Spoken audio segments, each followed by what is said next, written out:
Welcome back, folks, unless this is your first time, in which case, where you been, man? Anyway, we're going to crack on with this Saxon project. Only this time we're moving over to the front right-hand wheel station. We're going to make preparations for fitting the right-hand steering knuckle, but before we do that, we have to do the steering drag link and fit the half shaft. So that's what this video is going to cover. So grab yourself a cup of tea, sit back and relax, and hopefully you'll enjoy the footage. Hi, I'm Ross, and you're watching Combat Cars. And don't forget to like and subscribe.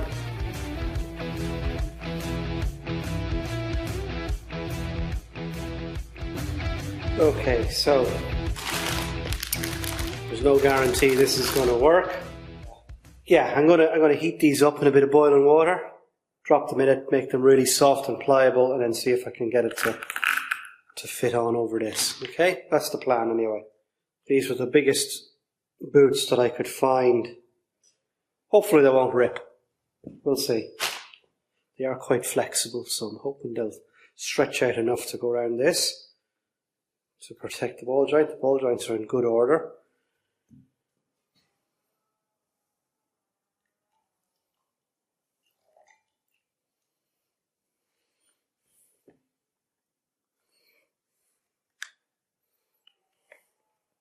Oh, it's hot.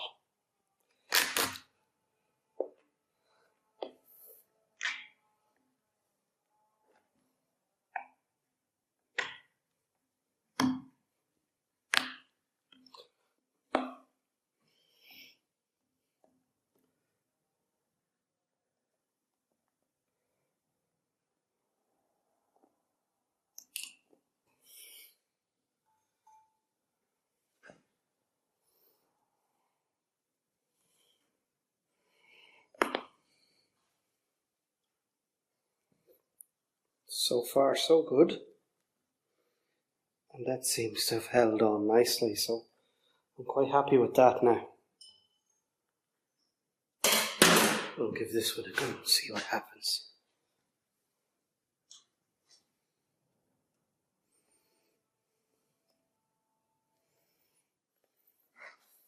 Now,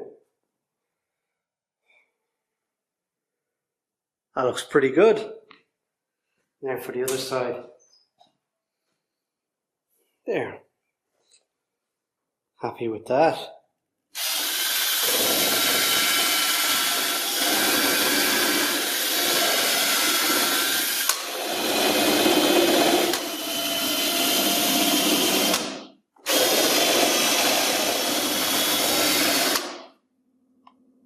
Now we'll see how this works.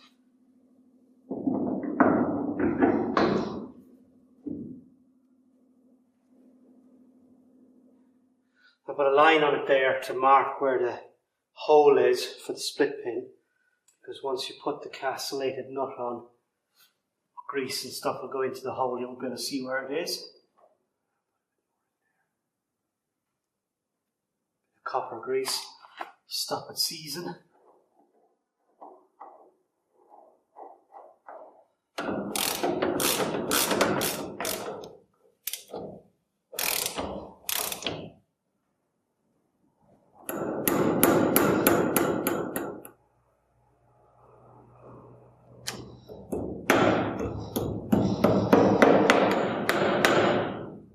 There. We're on to the Saxon again. This is the front right-hand half shaft. We have to assemble this together and then fit it onto the vehicle. And I've already seen us do that on the left side. Same as before, this surface here had to be sleeved and machined by our machinist Stephen, ready for the seal to sit nicely on that. These have already been blasted and painted, but we have to take each one of these knuckles apart, clean the old grease out, clean any grit that's in there, put nice fresh grease in there, clean up all the needle bearings that are in there. So what this is a universal joint. These parts here swivel, and it allows a rotational shaft to change direction. It'll come in at this angle and then go at a different angle out. Yeah, so all we're going to do is clean these out, clean the needle bearings, and put fresh grease in there, assemble the unit and put it onto the vehicles. It's important that you don't mix them up. In this case I just kept them all together. So what we'll do is we'll just do one at a time.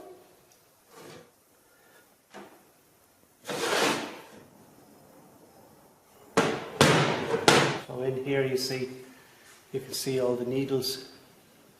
It's called a needle bearing. So the needles will rotate and allow the two metal surfaces to not rub off each other.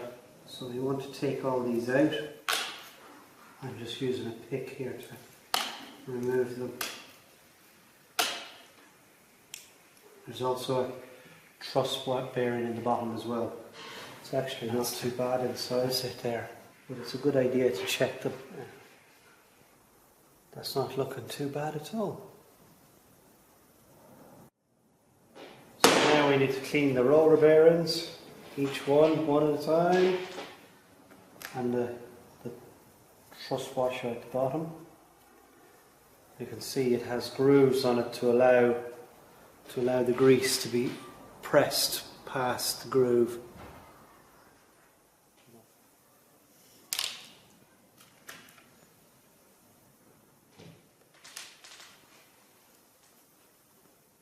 Okay. So now what we do, we take a bit of grease and we put into inside here. A good bit of grease. And this acts like a glue when you're putting back in the needle bearings. You can use assemble glue if you wanted to, which I would do in a gearbox or something like that, but in this case we're using grease, not oil, so there you go. And then we just slot in the needles one at a time.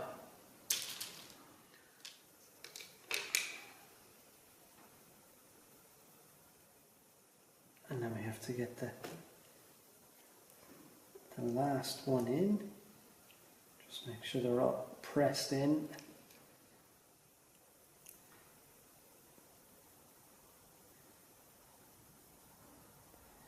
There you go. That's all the needles back in. Pop that back on. And that's good for another 10,000 miles. Now, a good idea to do in this case is to mark it so you know which ones you've done and which ones you haven't done. Mark it with a paint pen.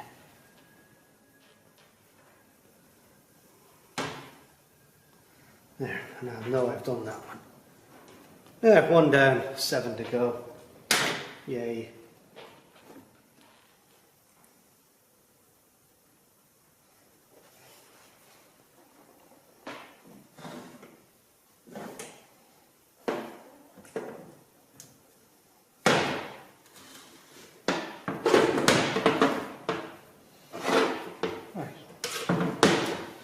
Right, that's one done.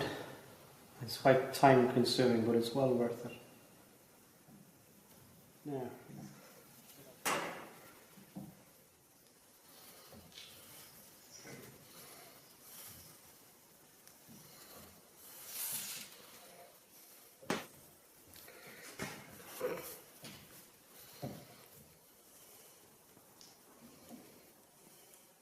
turn it over now and do the other side.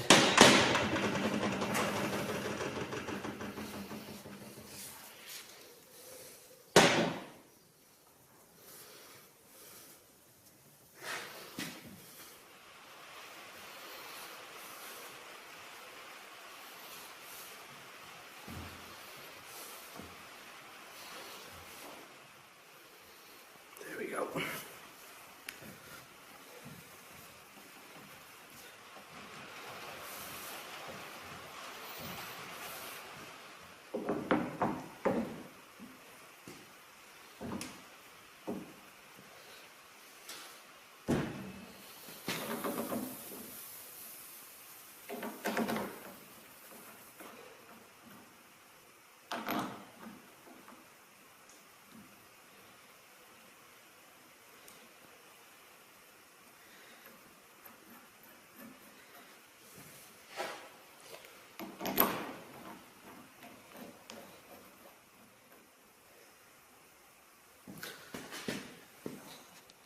Okay.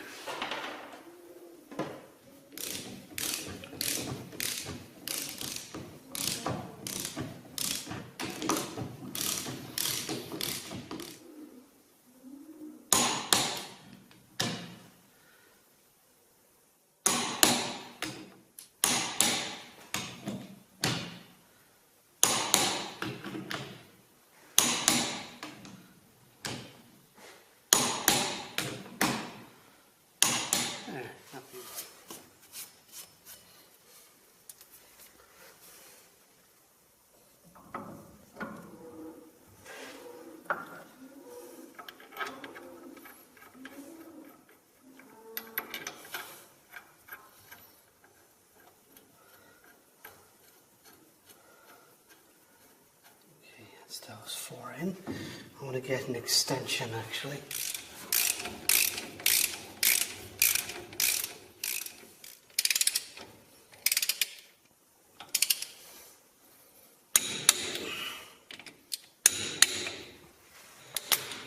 Just check them.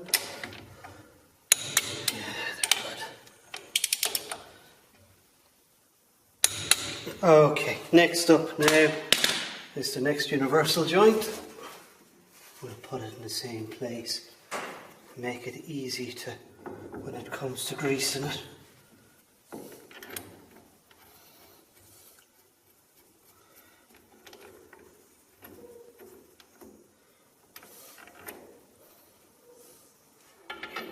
Jam it up again.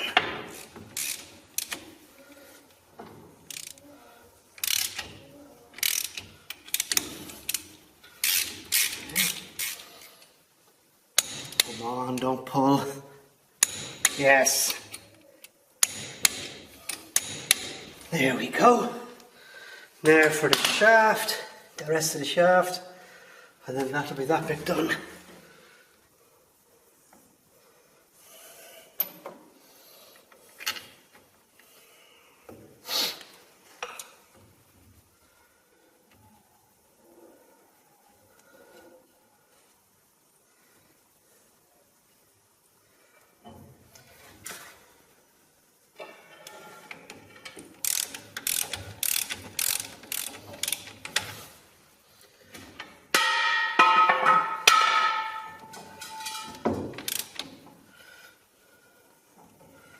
Okay, there we go. Now that's it. That's the half shaft assembled. So what we're looking at here is the right hand steering knuckle. This part here with the stub axle assembly. So the stub axle is part of this. It fits into this from behind. So this part here would stick out this way here and carry the hub. And I just wanted to talk a bit about this because this part, the stub axle, was in really, really bad condition. It took us a lot of time just to get it apart. And when we did get it apart, what we found was shocking, absolutely shocking inside. So I'm going to talk a bit about that. This has been re-machined here by our machinist Stephen, who's done a marvellous job as usual. You can't really appreciate it just looking at it there. It was these two surfaces here that Stephen machined for us, or redone for us. This one was for a seal, so the hub oil seal ran here, and this one was for a bearing. We had a roller tapered bearing here, the inner one. The outer one would have been on the reduction gear. And those two bearings work as a pair. And the squeeze that you put on those bearings is called a preload, which determines the resistance there is on the hub. What had happened to this, so this surface here was all chewed up. It was really bad where the seal was, and the same on this, and this had been reddened. It had melted. There was actually blobs of steel on it. So what had happened, basically the bearing had run dry. So bearing relies on oil or grease to lubricate them. Okay, so this is not a hub bearing, but it is a roller tapered bearing, which is the same style of bearing that would have been fitted there. So this is what they look like. This is the cone part. This is the bearing part, if you like. So this part spins, this part doesn't. These rollers, hence it's called a roller bearing, these rollers rotate to create practically zero resistance while this moves. And it rotates inside this part here. So you can see how the rollers are moving. When it's fitted, this part doesn't move. This part, they're permanently fitted. They don't move. So only the rollers itself move. So this allows this object then to rotate around like that, right? The bearing would have slid up onto this here, like that. Same style of bearing would go the opposite way here, and then they would be squeezed together, and that would create the resistance, or the preload it's called. So this part is an interference fit on this surface. So that means that it does not move. It's actually too small to fit up on this. You have to either press it on, or I usually warm them up a little bit, and then they just drop on, but they won't come back off again. So if you get it wrong, it's like, oh. My guess is that the hub was ran without oil, which is a no-no. So it would have got hot, expanded, seized on that surface there, and then we could get a bearing spin. And this is where this part starts to rotate when it shouldn't. And that creates a lot of heat. It melted this surface here. It was in a bad way. Must have driven it for quite a while with no oil. That would have glowed cherry red. Then when the bearing collapsed, the oil seal, which is mostly made of metal, but it's got rubber inside it to do the seal part, rubber bit would have just melted away and left the steel casing, which then cut gouges out into this. Couldn't find this part anywhere. And anyway, even if I did find it, it probably would have been very expensive. So what Stephen had to do was he had to machine out a trench here. So he had to really cut out the whole section here. Then he had to make two hemispheres, a tube with two halves, put them on each side like that, weld them in place, and then machine it back to the size that we required. Just evidence of the weld there. So yeah, so it's welded to this. It's a good tight fit. It'll not go anywhere. And then he's machined that back, and that should take our new bearing when we get it. This part here, he machined it back, put a sleeve on, and then machined down the sleeve. It sounds simple, but there's a lot of work in that. That was a lot of work.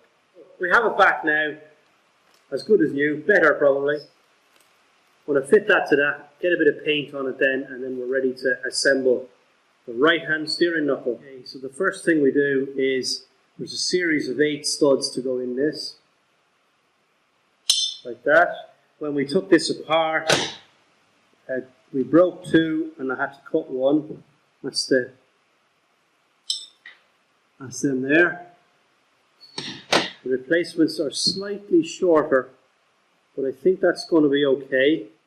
So I got 4 of those. So I'll use the new 4 of the new ones, and 4 of the old ones. I'll pick the 4 best ones. I had a double nut on these to remove the stud initially. You tighten one nut against the other to lock it. And it gives you a good purchase then to try and get the stud out. It doesn't always work, but it did in this case. There we go. Right, that's the 4 new ones. And 1, 2, 3, 4. I'm going to clean those up. Cleaning off any burrs that were left. And we remove these.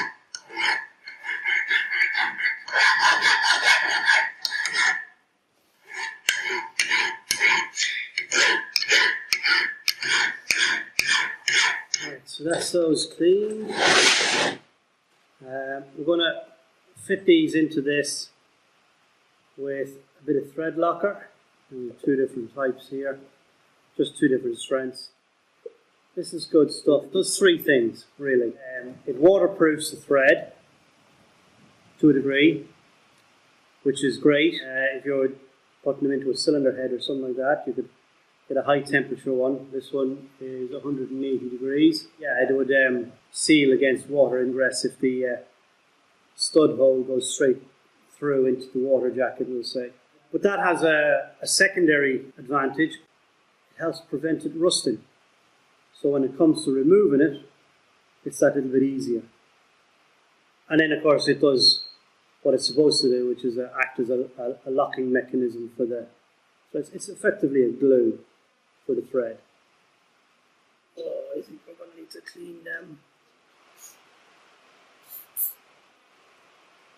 Right, we'll just run a tap through this to clean the threads a bit. Shouldn't take much to do.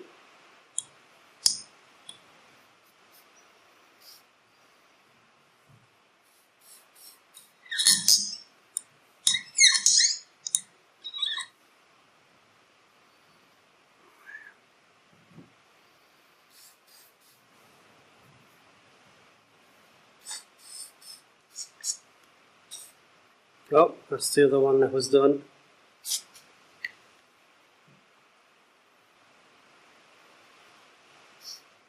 Or did we do this one already? I can't remember.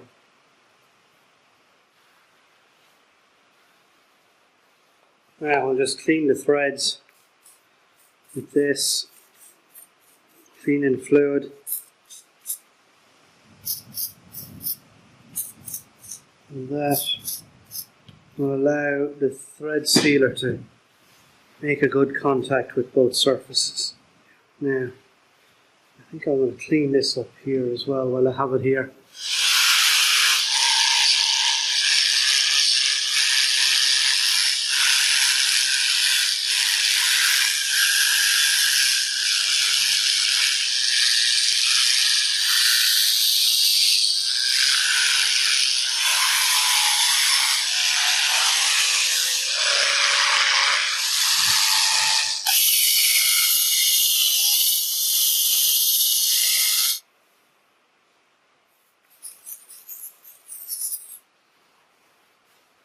That should do that. We'll just apply a bit of this thread lock to the threads of the stud, and then we thread it in. And it goes in nice and easily because we cleaned all the threads. They don't need to be outrageously tight. There we go.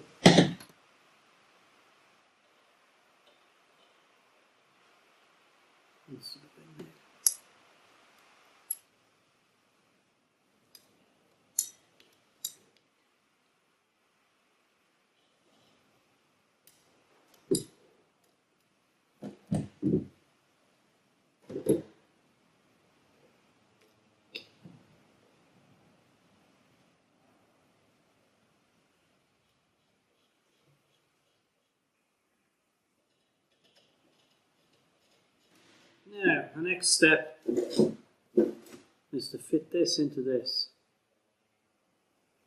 So let's see what we need to do. Okay. So the first thing will be to remove all this tape off the threaded studs anyway.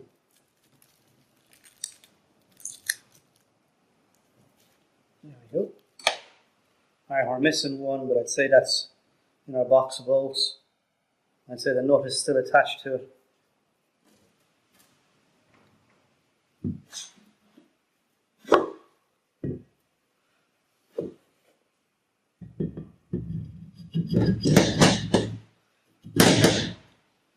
Like that. Now.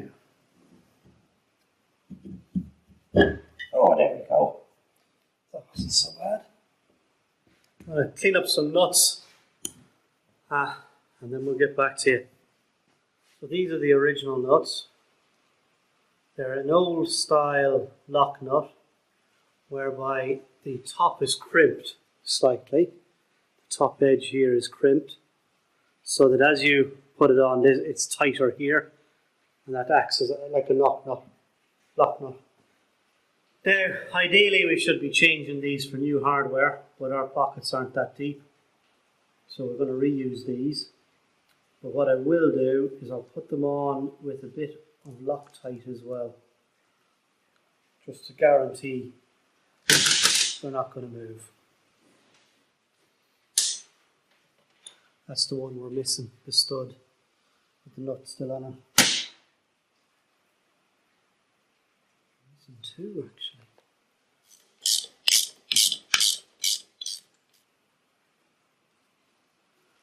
Now,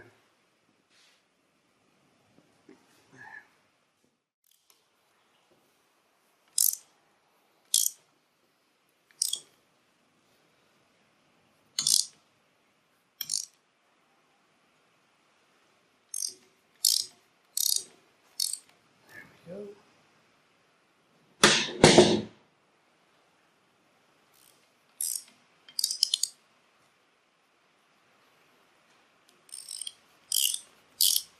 What are we doing? This one.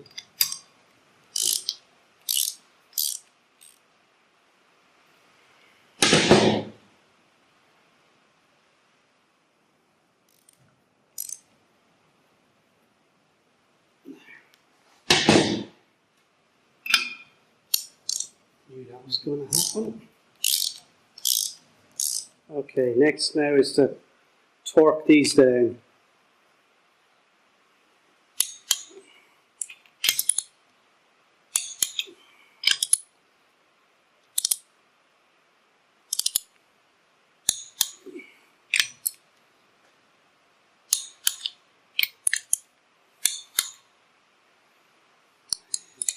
Now, I'll just go around it one more time. Yeah.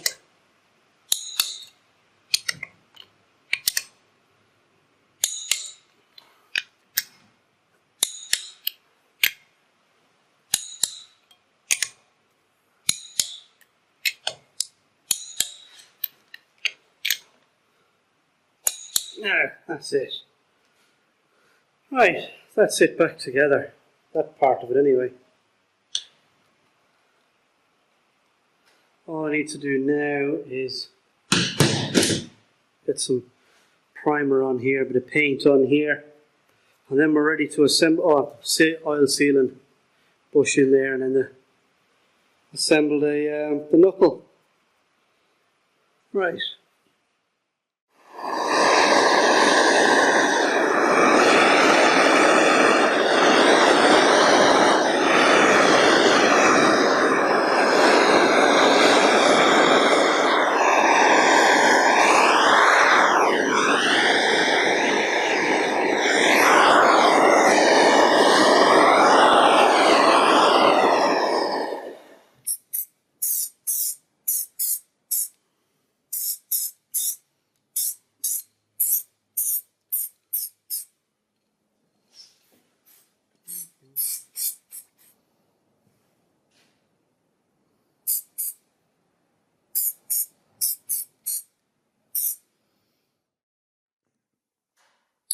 Alright, so this is the seal, or this is the old seal I should say, and you can see here it's a double lip seal, so it seals the oil in from one side and prevents water ingress from the other side. Now, a direct replacement for this seal in Ireland anyway, near on impossible to find. So Abbey Seals supplied this seal. Hang on, there should be another one somewhere. There it is. They supply two seals that do the same job. It's exactly the same thing. You put them in back to back, and that's one seals then for oil and one will seal for water ingress. Yeah, for putting in seals, I use this set here. This is just a cheapy set that I bought one day. Here, that's it there. Has different size for putting in bearings and for seals, and I use them for seals. And I'll tell you, I did without this for years and struggled with seals. And seals they're not as cheap as they used to be, but at the time I used to always buy an extra seal because I knew I'd mangle one up putting it in. And I bought these, and they are a godsend. I don't know what I did without them. Yeah. So tell me what sort of tools you have done without for years, and then suddenly you bought one and thought, what have I been doing all this time? Stick that tool in the comment below and let me know what one you had. What tool have you bought that you just could not do without now? So what I like to do here, so I'm going to pack the inside of this with grease, and that's just to stop the spring from hopping out as we tap it in place, because that can happen. And if it happens, chances are you'll have ruined your seal, because you'll not get the spring back. You'll damage the seal taking it back out again.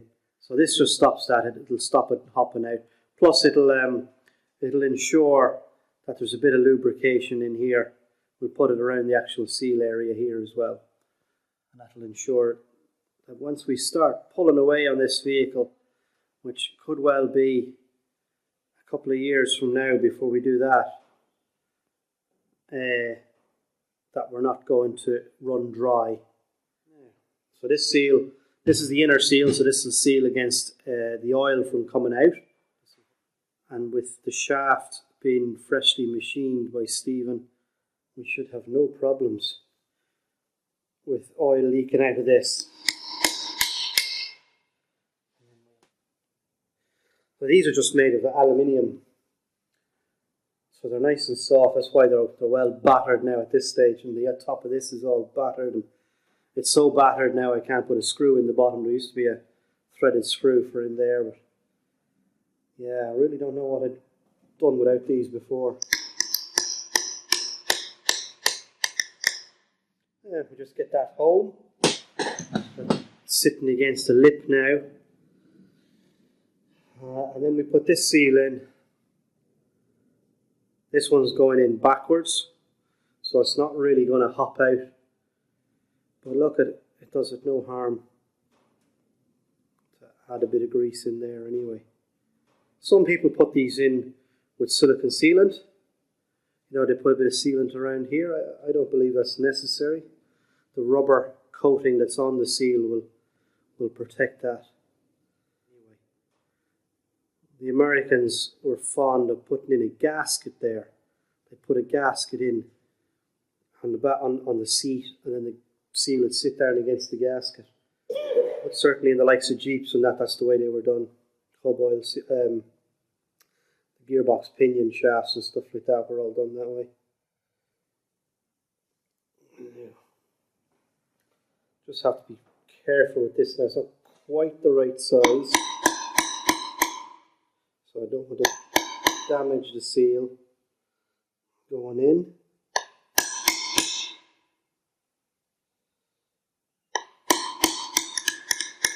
And that is it sitting home. Now what I'll do, I'll just put an extra bit of grease in there like that.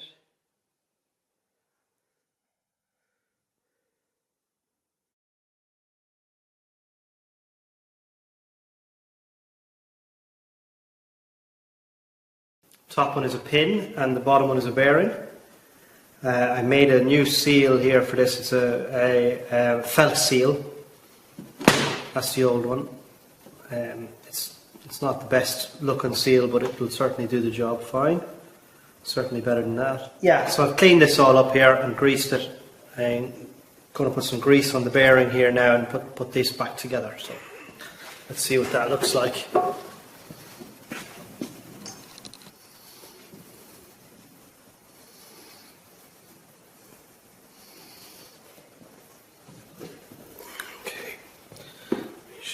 Turn that like that.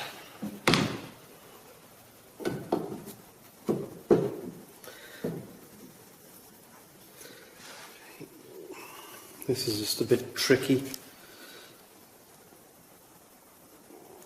There we go. Now you can see I have to take the tape off these bottom ones yet. I've done the top ones.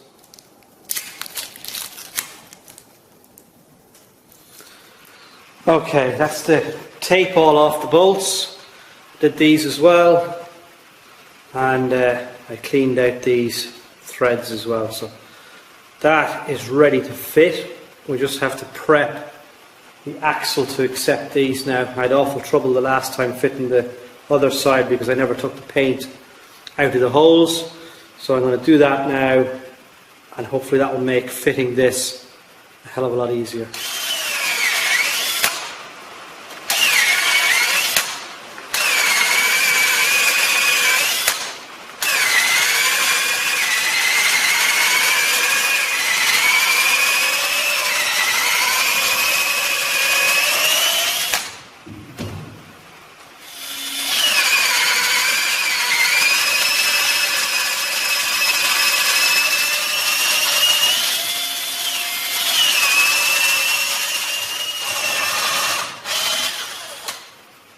Only going to get a few of them from behind.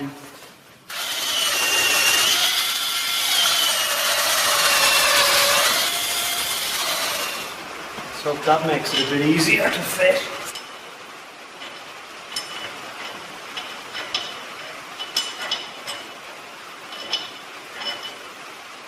Okay, let's see how this goes.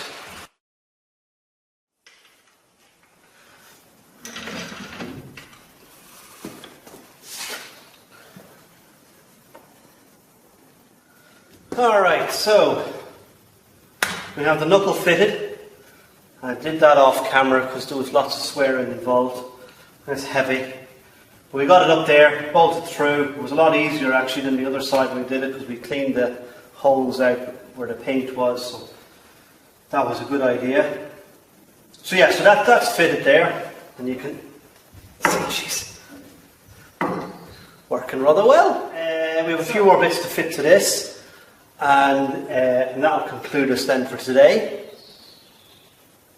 So yeah, I'm going to go ahead and do that. There's some brackets to go on here, brackets to go on here, another one down the bottom here, and then yeah, hopefully we'll be able to connect this up as well. Start joining things together, which is always good. So what do I need to do? Right, we've studs to go in here, the thread in some studs, clean some paint off bits and pieces like this here. I want to clean the paint out of these, and we'll get them fitted. So we have 2 studs to go in up here, 1, 2, so we're going to thread them in there. Castellated nuts to go onto that, which needs a split pin, so I've cleaned these all out, repaired most of the damage to the threads and that kind of thing. We'll get them fitted with new split pins. I marked the back here where the holes are, because usually when you get in here, bits of dirt and paint will conceal the hole, and you'll be like, oh, where the hell's the hole gone? So at least this way I have a good idea as to where the hole is. Yeah, I'll put a wee little bit of copper grease on there.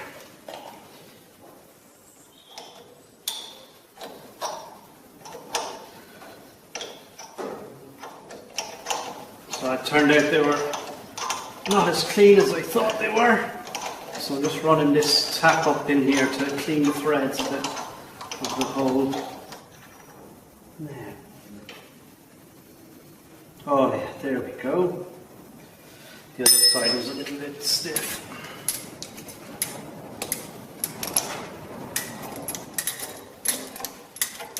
There we go. Okay. So next up now is to clean the paint out of the holes of this.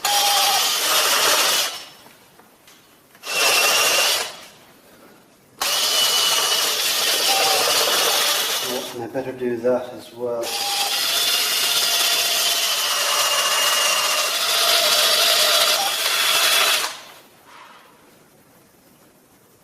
Right, that should do that.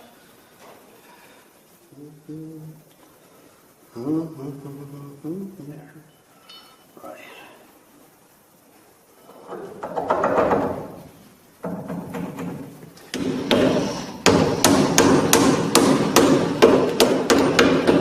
There.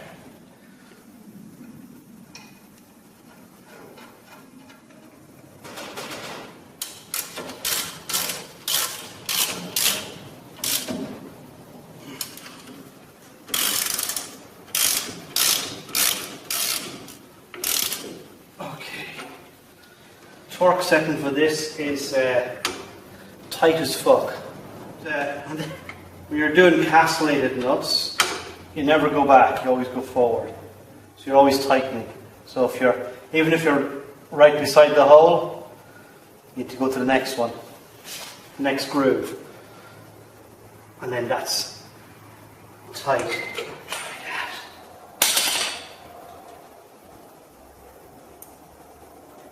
Oh, lovely. Now, so you can see there the line I put on it.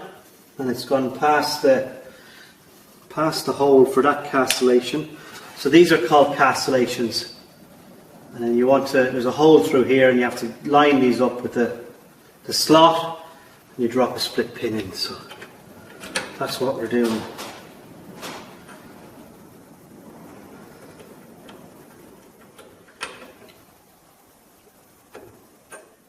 There we go. That'll work out, let's see.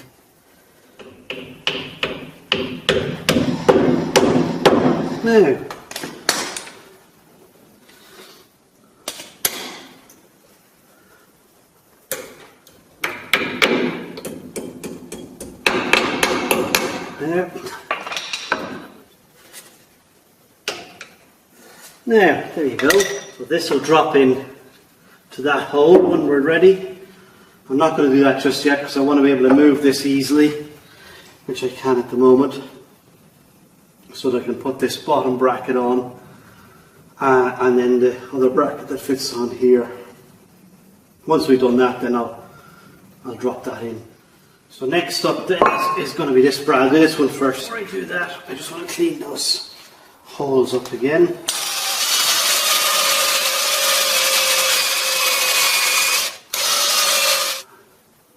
That's pretty good. So yeah, you can see there's 6 holes, only 4 studs, and the reason for that is these 2 are threaded, and that's you thread a bolt into that when you want to pull this back off because it's a tight fit.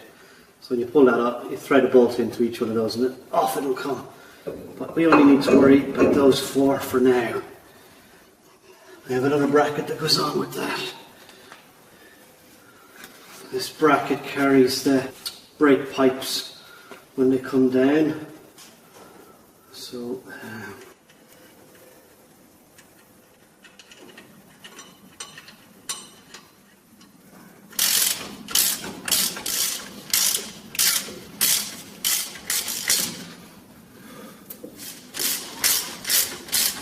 both those pieces on.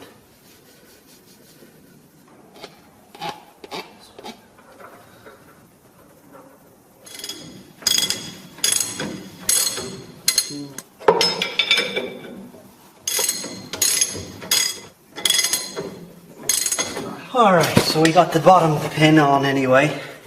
Here, let me show you that. So there's the bottom pin. So next up now is going to be, it's going to be connecting this to this. So let's see now. Now, so there.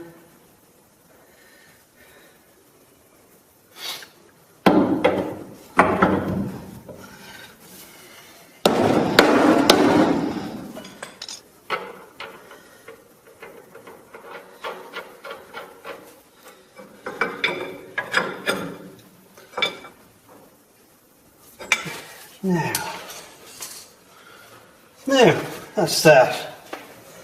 Right, that's as far as I can take the wheel station for now. Steering knuckle, I should say.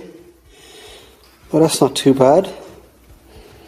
To carry on now, I need to get the wheel cylinders. I don't have the right ones for the front. And then I can fit all the brake shoes and stuff before I fit the hub. But that'll conclude this for now. I'll catch you on the next one.